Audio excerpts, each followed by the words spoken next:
Keep your calls coming in 03717 223344. Let's hear from West Ham manager Graeme Potter speaking to Alfie Reynolds following today's 1-1 draw at home to Southampton.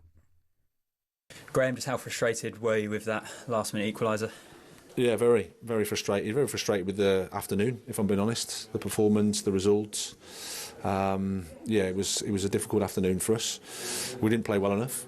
Southampton deserved their point in the end, for sure. So we have to be honest with that and say we have to do better. What are you seeing from your side at the moment in terms of trying to get to where you want to be? As you say, obviously didn't see what you wanted this afternoon. Well, it's almost one step forward, two steps back. We had a positive performance against Liverpool. We were hoping to build on that and hoping to take the things that we did well there, but we couldn't manage to do that today well enough. It's a totally different game. We have to be the protagonists in the game, and I think from our perspective that's what we're finding difficult. Today we were more dangerous when we were transitioning with big spaces, but when we have the ball, when we're trying to build attacks, be able to control the game through attacking football, we're not good enough at the moment. And some boos at half-time, some boos at full-time. What is it you want the team to show the fans between now and the end of the season?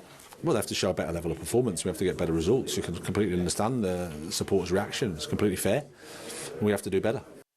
That's Graeme Potter speaking after the game. Let's go to Scott, who's a West Ham fan. Scott? It's great. Yeah. Hi, guys. How you doing? I'm all right, Scott. I mean, look, it's a bit of a nightmare season for you, this, isn't it? Mate, it really is. It really is. It's just really what he said there. He stole my thunder, really, because I was going to make the same sort of points that he's made, which is a bit crazy, ironic. Yeah, well, yeah, it's like one step forward, two steps back all the time, and we're like a one-half team. It's like the first half we're just, I don't know, we're trying to play a certain way, a tactic. I'm not sure what it is. All the guys I sit around, none of us can work out what's really going on the first half. Second half, we sort of come at teams, we have a bit more of a go, but it's just. No, I mean, really, when you're going away from games saying who played well today, you know, and you sort of say, oh, well, Bowen scored, but did he really play well in the game? Not really. I don't know, Kudos runs down blind alleys all the time. It's so frustrating, it really is. It's Scotty, I mean, look, we just spoke to another West Ham fan earlier, and we heard him, but talking about next season, I just wonder, is there a chance that someone could come in and make an offer for Bowen? Because Bowen is better than where he is playing right now. Bowen is a top-class He's a European football player. Right? He's a great player. You know, I know Danny Dyer won't like this because he loves him and he's going up. But for God's sake, this kid is better than what he's doing now. And I wonder whether this summer there comes a point in a player's career where you go so far with a certain team. Yeah, it's like Harry Kane. I wonder whether Bowen has reached that period now. Do you think? Yeah, I do. It is possible. I must say, it is possible. You know, there is a Danny Dyer connection. There is a lot of love for the club. He does love, you know, he appreciates the way West Ham come in for him at the time in his career, gave him that opportunity. There's a lot there for him to be wrenched. You only get one career though, and if the club ain't, the club ain't giving you the foundations. There's always going to be speculation, especially with West Ham in the position they are and how they're playing at the moment and everything around the club. Yes, then that you know. Where's he go though? I mean, always going to be at the door, aren't they? The Wolves. Let's be honest, the Wolves are going to be at the door. That's factual, and that goes for any club that's got a decent player that is down the bottom of the league. You know, you can go around other clubs. I just wanted to touch on another point briefly, guys. Go on. I agree with you as well. It is all crap football, and I've had my season ticket since 1996, right? And I am thinking about next season as well. Oh yeah. Yeah, I feel like a lot of fans are starting to feel like this with football, especially Premier League football. Yeah. The product's not been great. It's simple as that. Openly said, my friend's a Spurs season ticket holder, and he's saying the same thing. He just doesn't enjoy it anymore. It's just like, I don't know.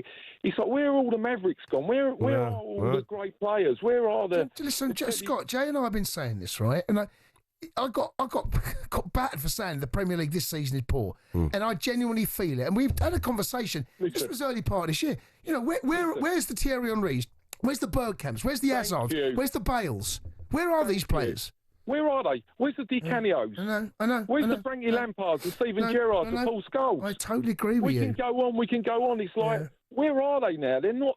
No. They're not coming through. No. All right, you can say Salah at Liverpool. Isak, I think Isak's. De Bruyne at City. Yeah. Well, he's old. You're struggling, right? Yeah. You're struggling. You're struggling. In the old days, you had.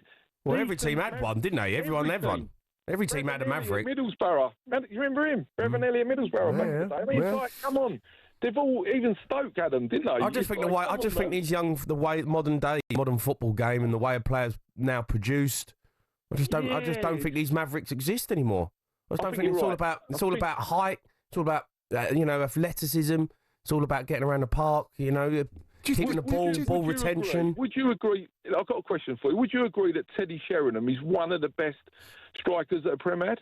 Yeah, Teddy was, I think, probably underrated. Actually, he was a brilliant footballer. What club could he play for now? In the way the teams are set up. Yeah, I mean the game has changed. Do you see what I'm saying? The game has changed. But I just think we are producing.